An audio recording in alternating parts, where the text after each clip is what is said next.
تو میرے محترم سامعین، یہ جو آیت مبارکہ آپ حضرات کے سامنے تلاوت کی ہے، اللہ نے اپنی دوستی کا مٹیریل بتایا ہے اس میں۔ فرمایا یا ایھا الذین آمنوا اتقوا اللہ وکونوا مع الصادقین۔ حق تعالیٰ فرماتے ہیں اے ایمان والو اللہ سے ڈرو، اللہ سے وَكُونُوا مَعَ الصَّادِقِينَ، اور سچوں کے ساتھ ہو جاؤ، جن کا کردار سچا ہے، زبان سچی ہے، قول و فعل میں تضاد نہیں ہے، تنہائیاں سچی ہیں، محفلیں سچی ہیں۔ فرمایا ایسے سچوں کے ساتھ ہو جاؤ، اور جب پتہ کیا کہ ایسے سچے کون ہیں، یہ اللہ والے ہیں۔ یہ کون ہے؟ اللہ والے۔ تو مٹیریل تین چیزیں ہیں۔ سب سے پہلی چیز ہے ایمان۔ سب سے پہلی چیز کیا ہے بھائی؟ ایمان۔ ایمان کے بغیر تو جنت میں داخلہ بھی نہیں ہے۔ اور یاد رکھنا، یہ جو کافر بظاہر بہت سے نیک کام کرتے ہیں، ان کو قیامت کے دن کوئی اجر نہیں ملے گا۔ کیوں؟ ایمان ہی نہیں ہے۔ قیامت کے دن اجر کے لیے ایمان چاہیے، ایمان ہے ہی نہیں۔ تو پھر کیا ہوگا؟ دنیا میں ان کی ہر نیکی کا صلہ، رزق، راحت کی شکل میں ان کو دے دیا جائے گا۔ کچھ نہ کچھ دنیا کے جو مفادات ہیں ان شکلوں میں دے دیا جائے گا۔ ان کے غلط مقاصد میں ان کو کامیابی دے دی جائے گی، یعنی دنیا کے مفاد کچھ نہ کچھ دے کے کام پورا کر دیا جائے گا۔ لیکن جو ایمان والے ہیں، 10 دنیا تے 70 آخرت۔ سمجھ آ رہی ہے بات کی نہیں؟ ہماری تو اصل ہے ہی آخرت، لیکن فرمایا دنیا میں بھی خالی ہاتھ نہیں رکھیں گے، 10 گنا یہاں بھی عطا کریں گے، کیونکہ تھوڑا سا یہاں بھی تو رہنا ہے نا۔ جتنا یہاں رہنا ہے اتنا یہاں دے دیں گے، اور وہاں چونکہ ہمیشہ ہمیشہ رہنا ہے، اس لیے فرمایا کہ وہاں تمہیں زیادہ عطا کریں گے۔ سمجھ گئے ہو بات کہ نہیں؟ تو ایمان کے بغیر جنت میں داخلہ نہیں۔ اور اگلی بات سنیں، یہ جو گناہ گار ہیں اللہ سب کو توبہ کی توفیق عطا فرمائے، اور بغیر حساب کتاب کے جنت میں داخل فرمائے۔ جنہوں نے گناہوں سے توبہ نہ کی، بغیر توبہ کے مر گئے، تو قیامت کے دن اب ان کی ڈرائی کلین تو ہوگی نا جہنم میں، وہاں پر سزا بھگتیں گے۔ تو فرمایا کہ ایمان ان کے جسم سے ایسے الگ کر لیا جائے گا جیسے جسم سے قمیض اتار لی جاتی ہے۔ کیوں؟ اگر ایمان جہنم میں چلا گیا، جہنم ہی بجھ جائے گی۔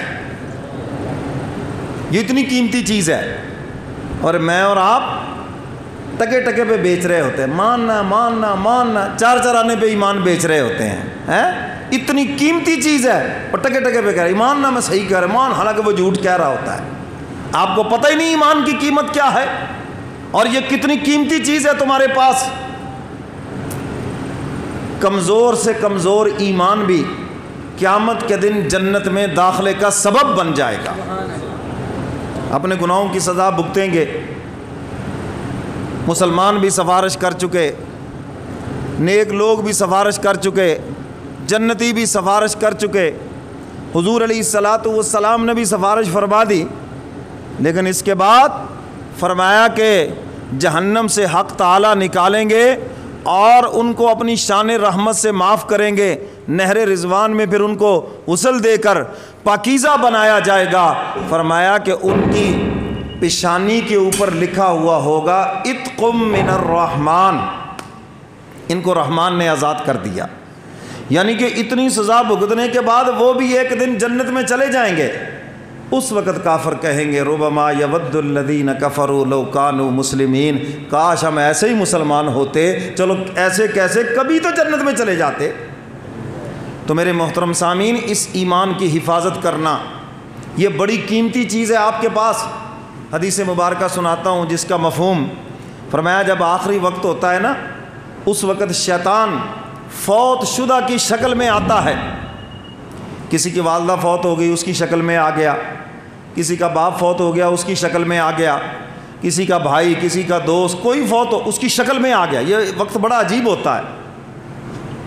اللہ کرے آخری وقت ہمیں کسی پیارے کا ساتھ نصیب ہو جائے۔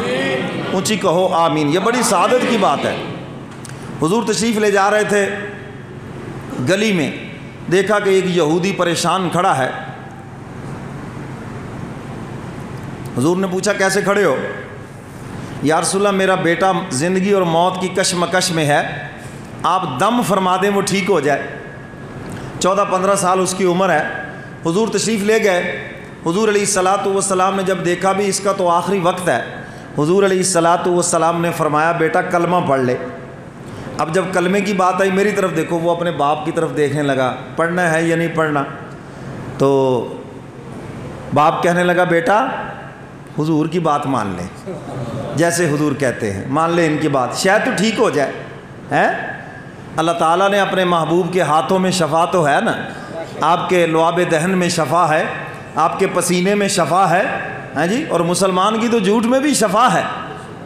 تو حضور علیہ الصلاۃ والسلام نے فرمایا بیٹا کلمہ پڑھ لے۔ اس نے کلمہ پڑھا، اللہ کی شان، ادھر کلمہ پڑھا، ادھر اس کی روح پرواز کر گئی، سیدھا جنت میں چلا گیا۔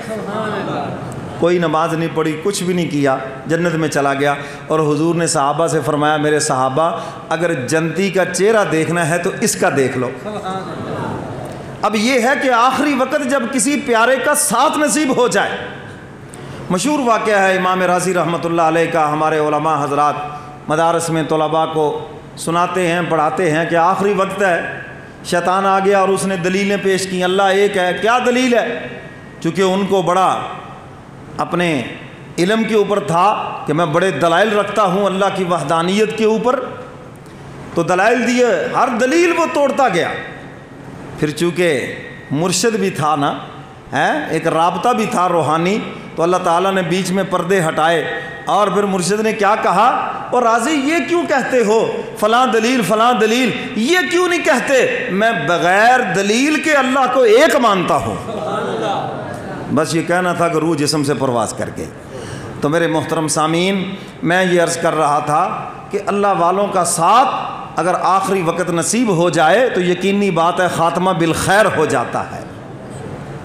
دنیا دار تو دنیا کی باتیں کریں گا، اوے تیرے منڈیاں کا کی بنے گا، اوے تیرے بچوں کا کیا بنے گا، دکان کا کیا بنے گا، وہ جو ابھی تو نے کر وہ کیا، وہ تو یہی باتیں کریں گے، ہائے بائے کرتے رہیں گے۔ اور کوئی خدا کا پیارا بیٹھا ہوگا تو اس کو پتہ ہے کہ اگر آخری وقت اس کی زبان پہ کلمہ جاری ہو گیا یہ سیدھا جنت میں چلا جائے گا، ہیں جی۔ تو میرے محترم سامعین، میں یہ عرض کر رہا تھا کہ ایمان کے بغیر نہ اعمال قبول ہیں اور نہ جنت میں داخلہ ہوگا۔ کافر جتنے مرضی کام کر لیں کوئی قدر و منزلت نہیں، کیوں؟ ایمان نہیں ہے۔ اور جب ایمان ہوگا تو پھر اعمال میں کمی کوتاہی بھی ہوگی، اللہ اپنی شان رحمت سے قبول فرما کر بندے کو معاف کر دیں گے۔ تو اپنے ایمان کی حفاظت کریں، مضبوط کریں اپنے ایمان کو۔ اور اس کے بعد فرمایا آمنوا اتقوا اللہ، تقوی اختیار کرو۔ یہ مٹیریل ہے اللہ کی ولایت کا، اللہ کی دوستی کا، اور اللہ کا دوست ہوتا بھی متقی ہے۔ ان اولیاءہ الا المتقون، فرمایا اللہ کے دوست ہیں ہی متقین پرہیزگار۔ حکیم الامت حضرت مولانا اشرف علی تھانوی رحمۃ اللہ علیہ، حضرت سے کسی نے پوچھا حضرت کامل کی نشانی کیا ہے؟ کامل کی، آج بھی لوگ کہتے ہیں نا میرا پیر بڑا کامل ہے، بچ کے رہیں، ایسا تویز کروں گا کہ پھر تمہیں پتہ چل جائے گا، یہ کوئی کامل کی نشانی ہے؟ حضرت تھانوی رحمۃ اللہ علیہ سے پوچھا حضرت کامل کی نشانی کیا ہے؟ فرمایا کامل کی نشانی یہ ہے خود گناہوں سے بچتا ہو، اور تم بھی جب اس کی صحبت میں جانے لگو تو تم بھی گناہوں سے بچنا شروع کر دو، اور فرمایا کہ تمہارا دھیان آخرت کی طرف لگ جائے، یہ انسان کامل ہے۔ فرمایا اس کی صحبت کو لازم پکڑ لو، انشاءاللہ منزل پہ پہنچ جاؤ گے۔ سمجھ آ گئی بات؟ ہمارے ہاں تو عجیب عجیب نشانیاں ہیں جی، اس کی 500 دانے والی تسبیح ہو، اس کے جناب پیشانی پہ اتنا بڑا محراب ہو، پتہ نہیں کیا ہو۔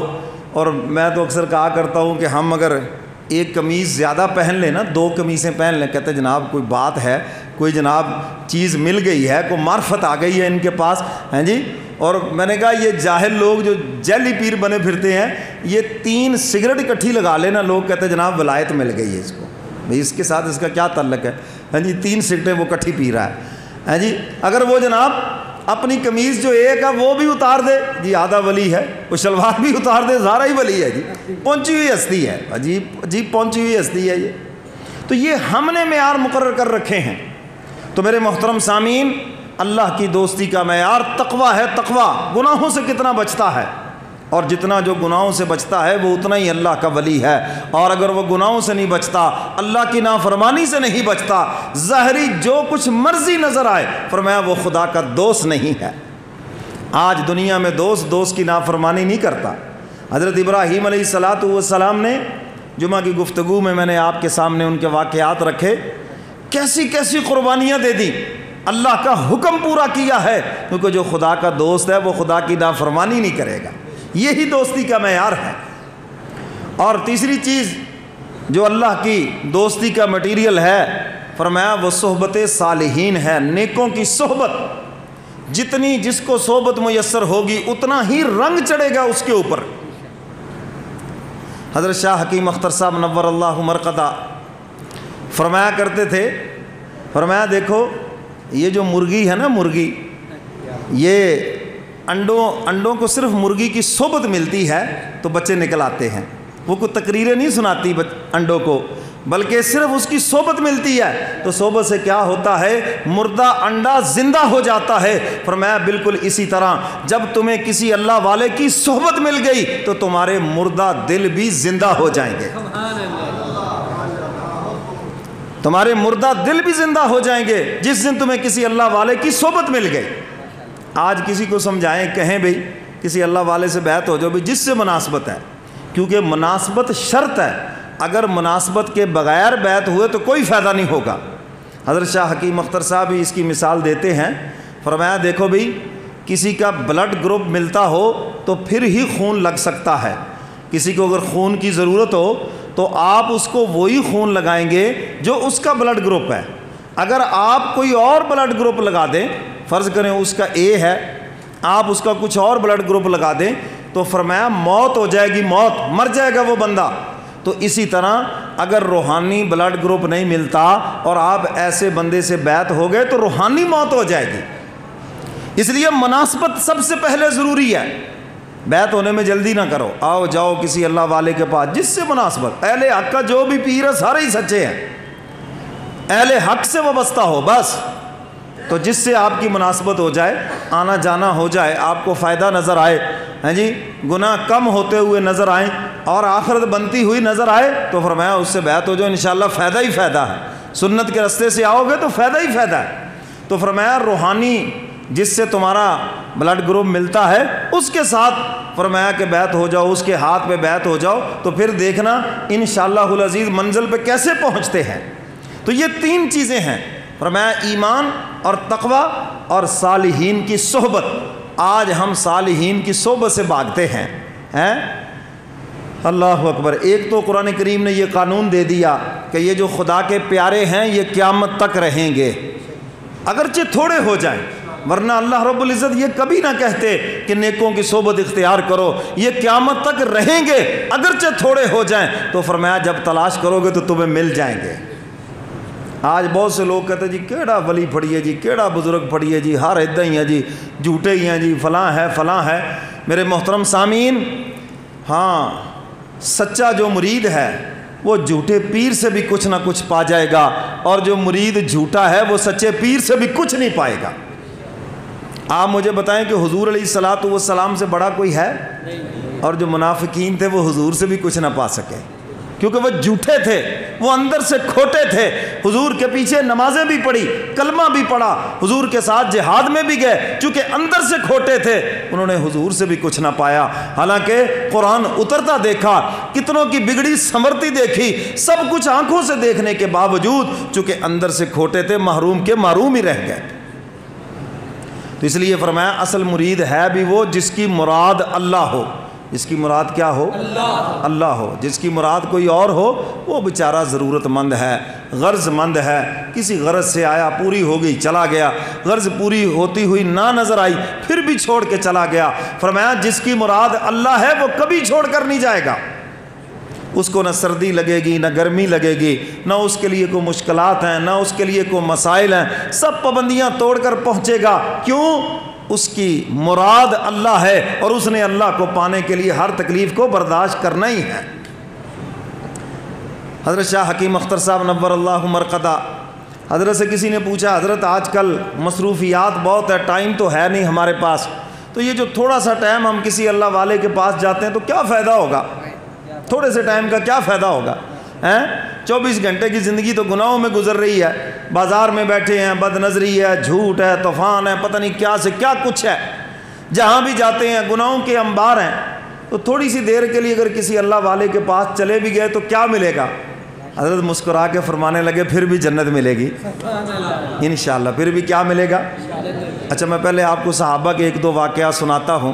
حضور علیہ الصلاۃ والسلام تشریف فرماتے، ایک صحابی تشریف لائے، حدیث مبارکہ ہے، عرض کیا اللہ کے محبوب میں بہت مصروف ہوں، میرے پاس اتنا ٹائم نہیں کہ میں بہت زیادہ عبادت کر سکوں، ریاضت کر سکوں، دیہاتی آدمی ہوں، ہل چلاتا ہوں، فلاں کرتا ہوں، جو بھی تھا، آپ مجھے جنت کا مختصر سا رستہ بتا دیں۔ جی کیا بتائیں؟ جنت کا مختصر رستہ، شارٹ کٹ رستہ۔ اچھا سوال صحابی نے کیا، حضور نے جواب پوری امت کے لیے دے دیا ہے۔ کیا شان ہے میرے محبوب کی کہ سوال تو ایک بندے نے کیا، پتہ ہے کہ ایسے مصروف اور بھی ہوں گے، ایسے لوگ اور بھی ہوں گے، تو حضور علیہ الصلاۃ والسلام نے فرمایا جنت کا مختصر رستہ یہ ہے، اپنے گناہوں پہ رونا سیکھ لے۔ اپنے گناہوں پہ بولو سارے، اپنے گناہوں پہ اگر رونا نہ آئے چلو رونے جیسی شکل ہی بنا لے، رونا نہ آئے تو رونے جیسی۔ اور یہ بھی آپ کو بتا دوں جس گناہ پہ آپ رو پڑے، میں حلف دے کے آپ کو یقین دلاتا ہوں اللہ اس گناہ کی آپ کو سزا نہیں دیں گے، معاف کر دیں گے، جنت میں داخل کر دیں گے۔ سمجھ آئیے بات کہ نہیں؟ خواجہ عزیز الحسن مجذوب رحمۃ اللہ علیہ انہوں نے کہا نا، ایسی تیسی میرے گناہوں کی دولتیں مل گئی ہیں مجھے آہوں کی۔ انہوں نے کہا مجھے رونا آ گیا خدا کے آگے، اب میرے گناہوں کی ایسی کی تیسی، بس رونے کی دیر ہے، اللہ مہربان ہو جائیں گے، اللہ تعالیٰ معاف فرما دیتے ہیں اور خوش ہوتے ہیں بندے کے اوپر۔ دیکھو مجھے منا رہا ہے، یہ جو عید الاضحیٰ کا اجتماع ہے، عید الفطر کا اجتماع ہے، حدیث مبارکہ میں ہے کہ جب اجتماع میں عید کی نماز پڑھنے کے لیے آ جاتے ہیں نا لوگ، چاہے عید الفطر کا اجتماع ہو، عید الاضحیٰ کا اجتماع ہو، تو حق تعالیٰ پوچھتے ہیں باوجود علام الغیوب ہونے کے، عید الفطر کے اجتماع کے لیے خصوصی طور پہ پوچھتے ہیں، ہاں بھئی میرے فرشتوں، جس مزدور نے مزدوری پوری کر دی ہو تو کیا اجر ملنا چاہیے؟ یا اللہ پورا پورا اجر ملنا چاہیے۔ فرمایا میرے بندوں نے، میرے بندیوں نے روزے رکھے، میرا حکم پورا کر دیا، تو پھر کیا ملنا چاہیے؟ یا اللہ پورا پورا اجر۔ اللہ فرماتے ہیں پھر تم گواہ ہو جاؤ میں نے سب کو معاف کر دیا۔ یا اللہ بیچ 5-10 تو بیچ میں ایسے ہی آ گئے تھے، کوئی ڈرائیور تھا، کوئی کسی کا دوست تھا، ایسے ہی ہاتھ پکڑ کے، یا اللہ وہ تو توبہ کرنا بھی نہیں چاہتے تھے۔ حق تعالیٰ فرماتے ہیں مجلس اتنی مبارک ہے، بغیر معافی مانگے ہی میں نے ان کو معاف کر دیا۔ عید الاضحیٰ کا اجتماع ہے، حق تعالیٰ فرماتے ہیں ہاں میرے فرشتوں، یہ معافی مانگنے آئے ہیں، عید لینے آئے ہیں مجھ سے، اور ان کے بنانے میں تمہیں بہت اعتراض تھا، وَيَسْفِكُ الدِّمَاء کہ یہ تو خون ریزی کریں گے، نَحْنُ نُسَبِّحُ بِحَمْدِكَ وَنُقَدِّسُ لَكَ، ہم تیری تسبیح کے لیے کافی ہیں، تحمید کے لیے کافی ہیں، تو آپ ان کو بنا رہے ہیں، یہ خون ریزی کریں گے۔ حق تعالیٰ فرماتے ہیں دیکھو آج عید کے دن سارے اکٹھے ہو کے میدان میں مجھ سے معافی مانگنے آئے ہیں، اور حق تعالیٰ خوش بھی ہوتے ہیں اور پھر خوش ہو کر بندوں کو معاف بھی فرماتے ہیں۔ فَأُولَٰئِكَ يُبَدِّلُ اللَّهُ سَيِّئَاتِهِمْ حَسَنَاتٍ، فرمایا صرف معاف ہی نہیں کرتے بلکہ ہم تمہارے گناہوں کو نیکیوں میں تبدیل بھی کر دیتے ہیں۔ یہ ان کی شان رحمت ہے تاکہ قیامت کے دن میرا بندہ شرمندہ نہ ہو۔ اگر گناہ لکھے ہوئے ہوں، نیچے معافی لکھی ہوئی ہو، فرشتے بھی کہیں گے یہ ریاتی پاس ہے یہ کیا ہے؟ ریاتی پاس ہے، جوتوں کے لائق تھا اور اس نے معافی مانگ لی اس لیے معافی دے دی گئی۔ حق تعالیٰ فرماتے ہیں کہ ہم ان کے گناہوں کو نیکیوں میں تبدیل کر دیں گے، کھاتا ہی تبدیل ہو جائے گا تاکہ دیکھ کر شرمندہ نہ ہو بلکہ نامہ اعمال دے کے خوش ہو کے جنت میں چلے جائیں۔ دنیا کی عدالت کا قانون ہے، مجرم ملزم بری بھی ہو جائے وہ ریکارڈ اپنا محفوظ رکھتی ہے اور پرانی فائلیں نکال لیتی ہے جب ضرورت پڑتی ہے۔ واہ مولا آپ کی شان رحمت پہ قربان جائیں، جب بندوں پہ مہربان ہوتے انہیں معاف کرتے ہیں، ریکارڈ بھی ختم کر دیتے ہیں تاکہ میرا بندہ دیکھ کے کبھی شرمندہ ہی نہ ہو۔ تو میرے محترم سامعین، نیکوں کی صحبت یہ بہت بڑی نعمت ہے اور شیطان کی کوشش ہے کہ کسی نہ کسی طرح نیکوں سے دور کر دیا جائے۔ حضرت نوح علیہ السلام کشتی کے اندر سوار ہیں، اللہ نے فرمایا نا جوڑا جوڑا بٹھا لو، سب جوڑے جوڑے 70-80 جتنے بھی افراد وہ بھی بیٹھے ہیں، تو ایک بابا بھی تسبیح لے کے بیٹھا ہوا ہے۔ تسبیح کیا؟ تسباڑ لے کے بیٹھا ہوا ہے۔ ہر بابا بھی بزرگ نہیں ہوتا، بعض ماشاءاللہ بڑی پہنچیاں ہستیاں ہوتی ہیں، تو وہ جناب تسبیح لے کے بیٹھا۔ نوح علیہ السلام نے دیکھا بھی سارے جوڑے ہیں، جانوروں کے بھی جوڑے ہیں، یہ کون آ گیا بھی اکیلا ہی؟ جب قریب سے دیکھا تو پہچان گئے، بازو پکڑ لیا، مردود کہیں کے یہاں بھی آ گیا تو کشتی میں، ہیں جی؟ چونکہ حکم نہیں تھا اوپر سے اس کو مارنے کا، قتل کرنے کا، چھوڑا ہوا اللہ نے جب مہلت دے دی ہے تو پھر نبیوں نے اس کو قتل تھوڑی کرنا ہے، مہلت اوپر سے جو ملی ہوئی ہے۔ کہنے لگا جی آپ مجھے چھوڑ دیں، میں آپ کو سچ بتا دیتا ہوں میں بیٹھا کس لیے ہوں، کس کام کے لیے آیا ہوں، آپ مجھے چھوڑ دیں بس پھر میں بتا دوں گا۔ نوح علیہ السلام نے فرمایا کہتے نہیں میرے پہلے بازو چھوڑیں جی، پہلے چھوڑیں پھر میں بتاؤں گا۔ آپ نے چھوڑ دیا۔ کہنے لگا میں اس لیے یہاں بیٹھا ہوں، یہ جو 80 90 70 جتنے بھی لوگ ہیں تاکہ ان کو آپ سے بدگمان کر دوں، اور جب یہ آپ سے بدگمان ہوں گے آپ کے فیض سے محروم ہو جائیں گے۔ میرے محترم سامعین، جب آپ خدا کے پیاروں سے ہی بدگمان ہیں تو فیض آپ کو کہاں سے ملے گا؟ جہاں سے ہدایت ملنی، آپ علماء سے بدگمان ہیں، آپ نیکوں سے بدگمان ہیں، فیض آپ کو کہاں سے ملے گا؟ تو اس لیے میرے محترم سامعین، اللہ والوں سے، نیک لوگوں سے کبھی بھی بدگمان نہ ہونا، خوشگمان رہو۔ اور حدیث مبارکہ میں ہے ظن المومنین خیرا، مومن کے بارے میں ہمیشہ اچھا گمان کرو۔ عام مومن کے بارے میں آپ اچھا گمان کریں، مفت کی نیکیاں ملیں گی، اور اللہ والوں کے بارے میں اچھا گمان کریں تو ڈبل نیکیاں ملیں گی۔ علماء کے بارے میں اچھا گمان کریں، ان کے اوپر بدگمانی، آج کا جو دور ہے یہ بڑا عجیب دور ہے، علماء سے دور کیا جا رہا ہے۔ ابھی مفتی صاحب جو بتا رہے تھے نا، ہاں آپ کو یہ چیز